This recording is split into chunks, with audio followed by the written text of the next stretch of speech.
ముఖ్యంగా ఆవాసం చైర్మన్గా ఉన్నటువంటి పార్లమెంట్ పర్వతాలు గారు, అధ్యక్షులు రామస్వామి గారు, రామస్వామి గారు, శేఖర్ రెడ్డి గారు అంతా నాకు చాలా బాగా పరిచయం ఉన్నటువంటి వాళ్ళు.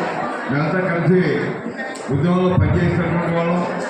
మరి మొన్ననే మేము మీటింగ్ చేశాం కదా, మళ్ళీ ఏం చేయాలి మీకు కాకుండా మీరు ఉద్యమాన్ని వ్యాప్తి చేయడానికి మహాసభ నిర్వహించుకుంటే మా వంతు కర్తవ్యంగా చాలా చక్కగా మీ మహాసభ నిర్వహిస్తామని ముందుకొచ్చి నిర్వహిస్తున్నటువంటి రంగారెడ్డి జిల్లా కమిటీకి, మొత్తంగా కమిటీకి, అలాగే ఏఐటీసీ రాష్ట్ర ఉపాధ్యక్షులు ప్రేమకుమార్ గారు, అలాగే మీరంతా నా యూనియన్లో సభ్యులే. ఉన్నా లేకపోయినా మీ ఏఐటీసీ రాష్ట్ర అధ్యక్షుడిగా మీకు మేలు జరగాలనేటటువంటి ప్రతిపాదన నాకు ఉన్నది. మరి మహాసభని మీరే ప్రారంభించాలని చెప్పి మన నాయకత్వం అడిగినప్పుడు న్యాయంగా అయితే 10 గంటలకు రావాలి ఇక్కడికి. సరే 11 గంటలకు వద్దాంలే, ఎట్లాగో ఇండియన్ స్టాండర్డ్ టైం ప్రకారం 1 గంట ఆలస్యంగా స్టార్ట్ అవుతుంది కదా అనుకుని ఆ టైంకి బయలుదేరితే ఆదివారం అనుకుని లాంగ్ రూట్లో వచ్చిన ట్రాఫిక్ జామ్ అయిపోయింది. దాదాపు గంటన్నర దాంట్లో చిక్కున్నాం. సో ఆలస్యంగా వచ్చినందుకు ఏ కారణాలు ఏవైనప్పటికీ నేను అంతా క్షమించాలి. సరే నాకు ఫోన్ చేస్తే నేను నా కోసం చూడకుండా స్టార్ట్ చేయండి అన్న, కార్యక్రమం నడుస్తామంటే చాలా సంతోషం. అసలు సమస్య ఏంటిది? ఎందుకంటే నేను ఈ మధ్యనే మన జాతీయ కౌన్సిల్ సమావేశాలు విశాఖపట్నంలో జరిగాయి. విశాఖపట్నంలో జరిగినప్పుడు నేను చాలా గర్వంగా అక్కడ చెప్పా, మా దగ్గర ఏఎన్ఎంస్ ఉన్నారు, పోరాటం చేస్తూ ఉన్నారు.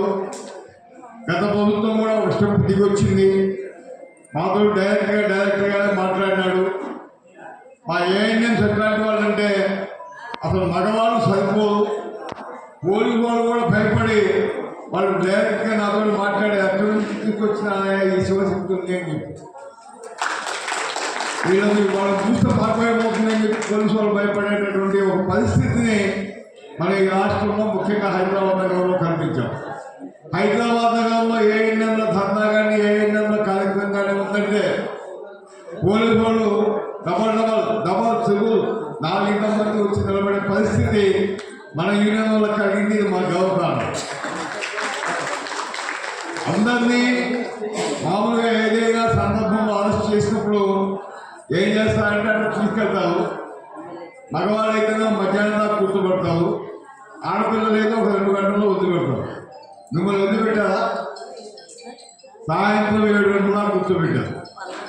అంటే నిబంధనలు అంతకంటే ఎక్కువ కూర్చోబెట్టడానికి ఒప్పుకో కాబట్టి సాయంత్రం 7 గంటలు మన అందరినీ తప్పనిసరి పరిస్థితుల్లో బయటకు పంపడం జరిగింది. ఎందుకంటే వాళ్ళ భయం, మళ్ళీ పోయి రోడ్డు మీద కూర్చుంటారేమో, మళ్ళీ హంగామా చేస్తారేమో.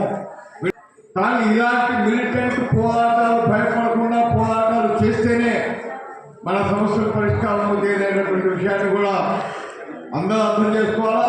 ఆల్రెడీ మనందరికి అర్థమైంది. మామూలుగా పోరాటం చేయకుండా, జైళ్ళకు భయపడకుండా, అరెస్టులకు భయపడకుండా, లాఠీ చార్జీలకు భయపడకుండా, పోలీసు తూటాలకు గుండెలు అడ్డం పెట్టి పోరాటాలు నిర్వహించబట్టి ఈ పోరాటాలు ఇట్లా జరుగుతూ ఉంటే ఈ రాజ్యంలో శాంతి భద్రత లేదు అని చెప్పి మాకెక్కడి చట్ట వ్యవస్థ భయపడిన ప్రభుత్వాలు మన కార్మిక నాయకత్వాన్ని పిలిచి కూర్చోబెట్టి మాట్లాడి మనకు కావాల్సినటువంటి చట్టాలు ఇచ్చినాయి. ఆ చట్టాలలో 18 ఉద్యోగాలు వచ్చినాయి. ఇవాళ 1990 దాకా ఈ చట్టాలు బ్రహ్మాండంగా పనిచేసింది. 1990 తర్వాత మొత్తం ప్రపంచంలో మార్పు వచ్చింది. ఈ 1990 కంటే ముందు ప్రపంచంలో అనేక దేశాల్లో కార్మిక రాజ్యాలు ఉన్నాయి.